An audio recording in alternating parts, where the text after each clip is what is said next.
നാട്ടുവിശേഷങ്ങളിലേക്ക് എല്ലാ മാന്യ പ്രേക്ഷകർക്കും സ്വാഗതം. നമ്മൾ മറിയമ്മയുടെ ജന്മത്തിന് 150-ാം വാർഷികവും മരണത്തിൻ്റെ 100-ാം വാർഷികവുമായിട്ടുള്ള പോളിഫാമിലി പുണ്യാഹം നടത്തുന്ന വിശേഷ പ്രയാണത്തിന് പരിമിതമായ സാഹചര്യങ്ങളിൽ നമ്മൾ സ്വീകരിക്കുകയാണ്. ഒരു ഭക്തിസാന്ദ്രമായ ഒരു നിമിഷമാണ് എന്ന ബോധ്യത്തോടു കൂടി നമുക്ക് ഈ തിരുക്കർമ്മങ്ങൾ ഉദാശനങ്ങളുടെ ഭാഗമാണ് തീർച്ചയായിട്ടും എന്നുള്ളതൊക്കെ നമ്മൾ വിശുദ്ധ മറിയം ത്രേസ്യയുടെ തിരുശേഷിപ്പ് പ്രയാണവും വണക്കവും.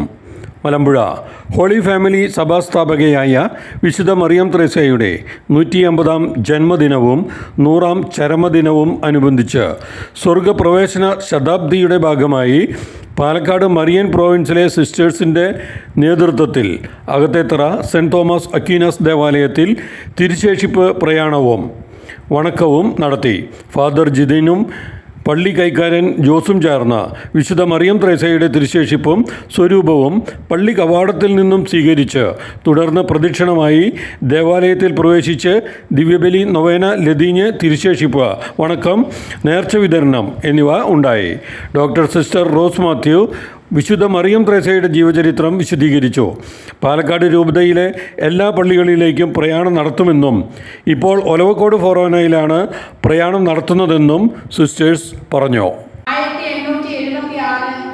ഏപ്രിൽ 26 അതായത് ഇന്നേ ദിനം തന്നെയാണ് അമ്മയുടെ വിശുദ്ധ മറിയം ത്രേസ്യയുടെ ജന്മദിനം.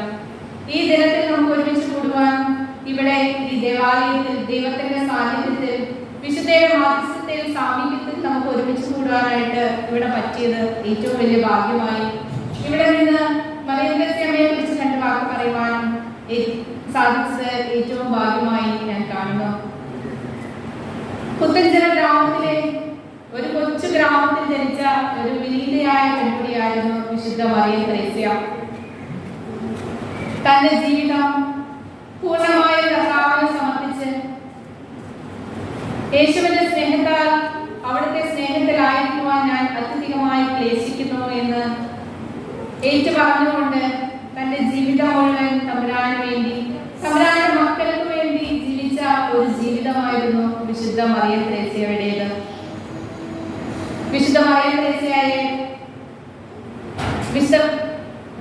ത്രേസ്യയെ ഫ്രാൻസിസ് പാപ്പ 2019 ഒക്ടോബർ 13-ാം തീയതി വിശുദ്ധയായി പ്രഖ്യാപിക്കുകയും അതോടൊപ്പം തന്നെ കുടുംബങ്ങളുടെ മധ്യസ്ഥയായി വിശുദ്ധ മറിയം ത്രേസ്യയെ പ്രഖ്യാപിക്കുകയും ചെയ്തു. കുടുംബങ്ങൾക്ക് വേണ്ടി നമുക്കെല്ലാവർക്കും നമ്മുടെ ഓരോരുത്തരെയും കുടുംബങ്ങൾക്ക് വേണ്ടി മാധ്യസ്ഥം വഹിക്കുവാനാണ് ഇന്ന് മറിയം ത്രേസ്യ സ്വർഗ്ഗത്തിലായിരിക്കുന്നത്.